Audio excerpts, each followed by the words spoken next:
Internet! Hello, you lovelies! I want to talk about Rebel Ridge, a movie on Netflix that dropped about a month ago. I usually don't do reviews this late in the game, but it was so good I had to get the word out about it in case you haven't seen it yet.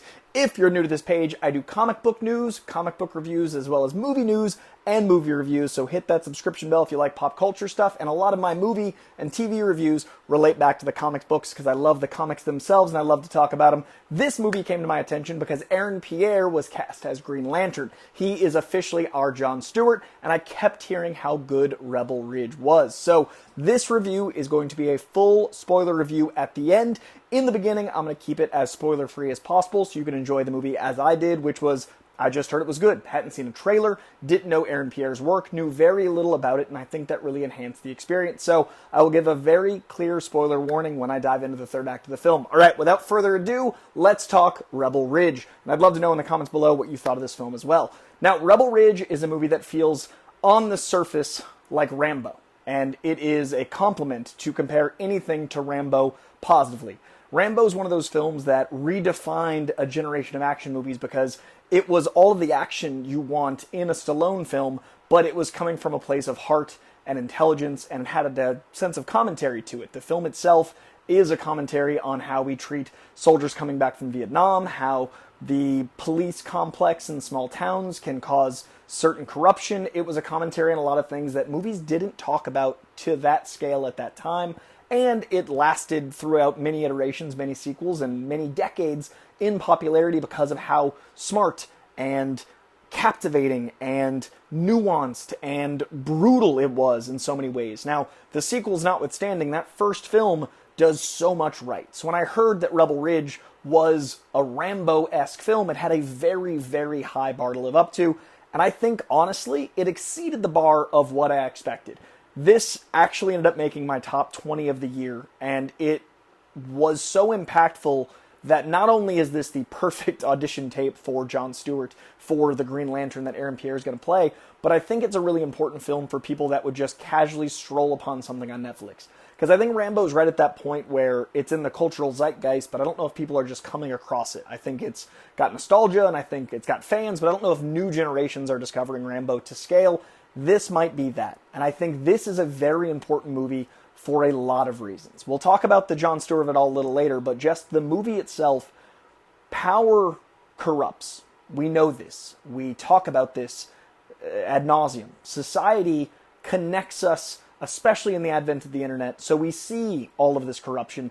And yet, because of us seeing it, I think psychologically we're more scarred. We're more aware of the atrocities, and yet it keeps happening. All we do is acknowledge, have moments of, adversity, of conflict, and then it seems to keep winning. And I love that this movie addressed systematically intelligent solutions to problems. The movie is about being intelligent as much as it is about corruption. The movie is about handling yourself in a way that you'll be proud of later, and even when angry, adjusting and intelligently navigating situations accordingly. I love that this film deals with military training. I love that this film has really comedic moments that allow exposition to occur, like him, the lead cop, thinking that Pierre's character is not military trained in combat, that he never left the base and he's just a grunt, and then the Wi-Fi going out. And that great line, one of my favorite lines in the film is, I think he's on the Wikipedia page. That's a great way to modernize a concept of like, oh, he's the best at this thing and you're about to get your butt whooped. And then to have that first action scene be so captivating and to escalate the stakes of what's about to occur, but all while being intelligent about how you're handling it. He doesn't do things until he's pushed into a corner. He doesn't do things until there's no other option. And even then, he tries to de-escalate situations.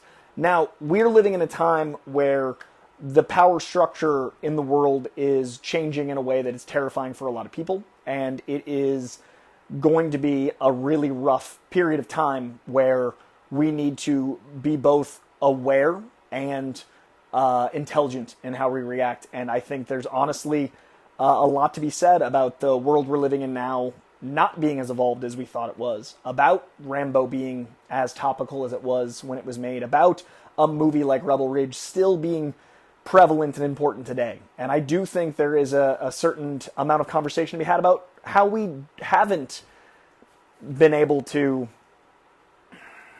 balance the scales of this insane world we're living in where corruption is taking over, especially positions of power. And I love that this movie never was reactionary. It was always responsive. It was always thought out. Between reacting to a situation out of anger, out of distress, all those things, even when he found out a certain thing occurred, he had to stay calm against all odds and respond instead of react. And then later on, he responded more aggressively. And I think that is an important message in these terrifying times. And I think it's also something I'm glad a new generation is discovering the importance of, is being aware of all the variables and trying to act accordingly and respond instead of react. And I think Aaron Pierre is such a fascinating actor. I want to talk about the actor for a second.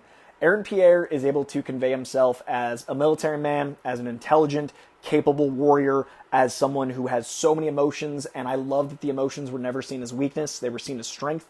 I love that he's able to show that empathy is a strength. I love that he's able to show that empathy doesn't come at the cost of being a badass. I love that this is such a well fleshed out character that when you're in the foxhole with him, when you're trapped in the corner with him, you care about him, you care about everyone around him because of how much you care about him. And then accordingly, we've got our amazing female lead played by Anna Sophia Robb, who is someone who, on paper, a lot of people would have given up on. And I hate that about our society. I hate that on paper someone's like, oh, she fell on hard times, did this thing, and, well, that's this type of person. And I love that our lead never saw her that way, and I love that we get to see her fighting and going through adversity and always being responsive and always being someone that thinks their way through and always tries to be better and evolve. And that's what this movie's about. It's about our two protagonists evolving and finding ways out of situations, and our antagonists being corrupt and letting power corrupt what they think is right. Everyone in this film thinks they are correct. Everyone in this film thinks they're doing what they have to do. And I love the backstory for why the villains are acting in the way that they are. About to get into spoilers. I'll get into details there in a second. But I think that is absolutely genius. And I think this film does a really great job making legal jargon fascinating, making cop jargon fascinating, making all the military acronyms and stuff feel like this badass code. The whole movie feels so hard and intense and wonderful, but it's emotional and it's driven and it feels grounded and real, even in plenty of extraordinary moments, but it feels so practical, and I loved that. Overall, this movie is absolutely exceptional, down to the acting, the writing. The writing is so funny. There's so many like zingers. There's so many moments that, again, when I say this is such a great audition tape for John Stewart's Green Lantern, because there are comic booky, witty lines that just get dropped and you move on to the next thing, and I love that. I think that is so fun to have that 80s kind of movie back in that way, but without falling into some negative 80s tropes that we did. It's like the greatest hits of 70s, 80s, 90s, and 2000s action movies crammed into one beautiful Netflix film, which totally surprised me. Now let's talk spoilers. Getting into spoilers, if you haven't seen Rebel Ridge yet, get out of here. Highly recommend you do. If you're at all interested in the Lantern show, which I am, it's rising in my ranks of excitement. This is John Stewart, so watch it as you're getting excited for that. Also, if you like action movies, if you like dramas, if you like people fighting back against injustice, absolutely check out this movie on Netflix. Now we're getting into spoilers. I gave you a warning. Spoilers. I love that the reason behind the cops' corruption was something got messed up and it snowballed and escalated to them losing their budget, and there's a reason for every plausible deniability. I love that the sirens aren't turned on because it activates, basically it triggers the camera and that gets used later. It's a great Chekhov's gun early in the film. I love that the reason they seize his money is a through line throughout the film. Why wouldn't they just give it back? It'd be so much simpler. Or why wouldn't they kill him? Why wouldn't they want this? The 90-day mystery. All of that is so procedural and interesting, like a really good procedural TV show, but done in an action setting. So there's a lot of exposition, but it all feels plausible. Every one of these cops has this plausible deniability of they're trapped in a system too. And I think that a lot of people in power feel that way. I think a lot of people in power accept corruption because they feel like that's the only option they have. And I think that we have a really tricky society where people feel like they're trapped in corners, and just as Aaron Pierre's character is trapped in a corner, the cops felt trapped in a corner. And they rationalized a lot of atrocities. And I love that you felt this drive to see them taken out, and you've got a guy that's not willing to kill, so you've got that really cool Batman thing where he's taking them out with, less than lethal means, and no one, dies. People get pretty hurt, and I like that it's addressing systemic issues in a way that doesn't feel like it's pandering. And I really like that everyone makes decisions that they feel valid in doing. And I love Serpico. the reveal of our assumption of who Serpico was, or his assumption of who Serpico was, and then later on replaying the opening scene of when we meet the cop that Serpico actually is. Love that entire plausible deniability. I love that Aaron Pierre seems to be only one step ahead, not 5 steps ahead, but he gets in these situations and he thinks his way through.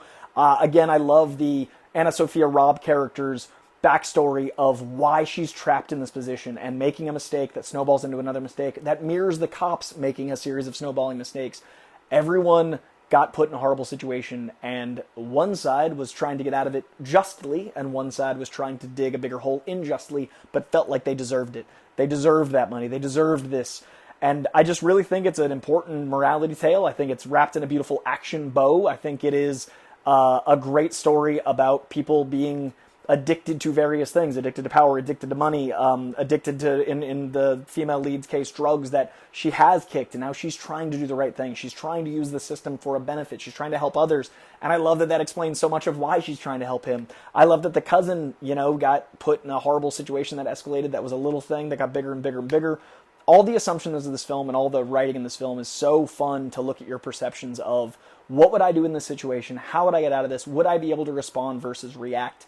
Do I have the bandwidth to think this far ahead? Do I have the ability to stay calm but not be emotionless? I love how emotional he was even in those situations, and I think it's a masterclass in acting of a military role that isn't just military, in doing an action role that isn't like just one note of I'm an action star. There's so much emotion here, and I think he's absolutely incredible. The dude's a movie star. Very excited to see Aaron Pierre take over. Apparently the role had been the dude that plays Finn, and they cloned Tyrone. His name escapes me, but it had been him up until like right before filming, or like a few weeks into production, and he had to drop out, and then Aaron Pierre took over, and now he's John Stewart. So it's amazing what opportunity like this, when it's given to you, how that can change your life, and I'm really excited for the dude to see his life change. I think this movie is, like I said, it's my top 20 of the year. I think it is a beautiful lesson in how far we're willing to go in a bad and good way. How far the cops are willing to go and rationalize it. How far he's willing to go to see justice done. I love why he comes back. I love that a lot of movies would be like, and then he comes back because vengeance, and like he has a reason for his vengeance, and he's trapped in that in its own way. Then he accepts it and goes further. I love the non-lethal fights. I love people getting their comeuppance just as a genre. This was really great. Rebel Ridge, highly, highly recommend it. I give it a very solid B+, A-. The dialogue is so quippy and fun. The action's delightful. There's so much going for it. Watch Rebel Ridge on Netflix, and let me know in the comments below what you thought of Rebel Ridge. Are you excited for Aaron Pierre to be playing John Stewart? Are you excited for the Lantern Show in general? Are you excited for more things like this? I hope we get more mid to low budget films that are like the action is often dialogue. A lot of the punches here are physical punches, but a lot of the punches are in incredible dialogue, and I love that. I love when dialogue can land a punch, and this movie does that throughout. So really impressed with this. Gonna keep an eye on this director. Gonna keep an eye on Aaron Pierre, obviously. Gonna keep an eye. I'm so excited to see Anna Sophia Robb back. Hadn't seen her since like Bridget to Terabithia days. But yeah, absolute delight. Hope you enjoyed it. Hope you enjoyed this review. Let me know in the comments below. Please leave a like. Hit that subscription bell if you haven't already. And much love to each and every one of you. I hope we all find a way to stand up against corruption and people in power that think they're justified in any of their actions in a way that is responsible and not reactionary. But we gotta think our way through things. So much love. I'll see you guys soon. Bye.